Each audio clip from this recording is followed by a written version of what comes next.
कधीच नाही चुकणार तुमचे फेवरेट टीव्ही शोज झी5 सोबत, तेही एकदम फ्री।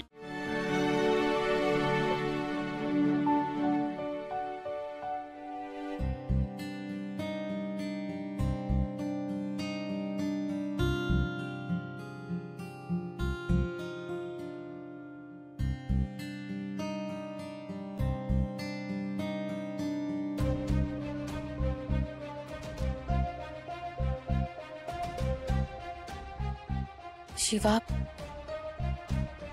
मी तुला सॉरी म्हणायला आले होते।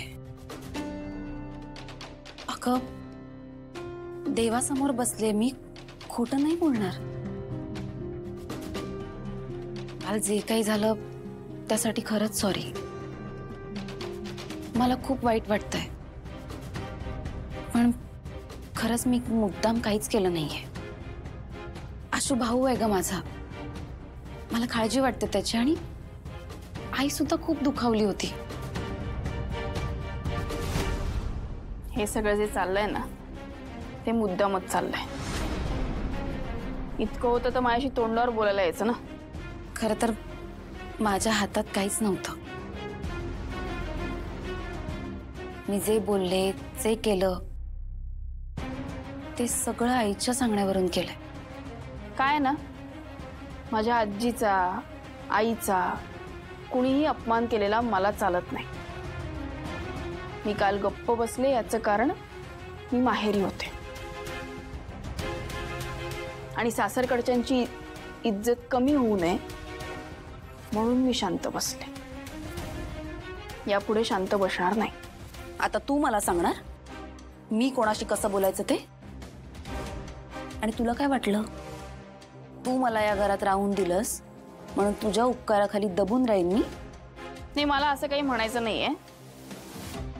मी फक्त नात्यांचा आदर करते। तू केलास तर नाती टिकून राहतील,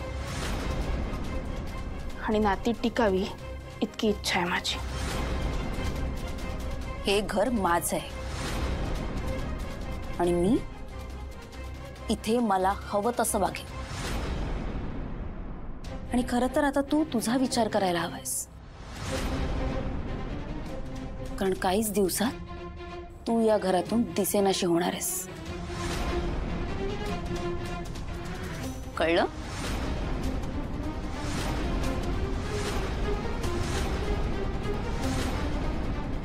ठीक आहे, मला काय तुझा भ्रम मोडायचा नाही। तुझा भ्रम आपोआप मोडेल ना, तेव्हा तुला जाणीव होईल। तू ना झी5 ॲप डाउनलोड करा आणि पहा सर्व एपिसोड्स एकदम फ्री।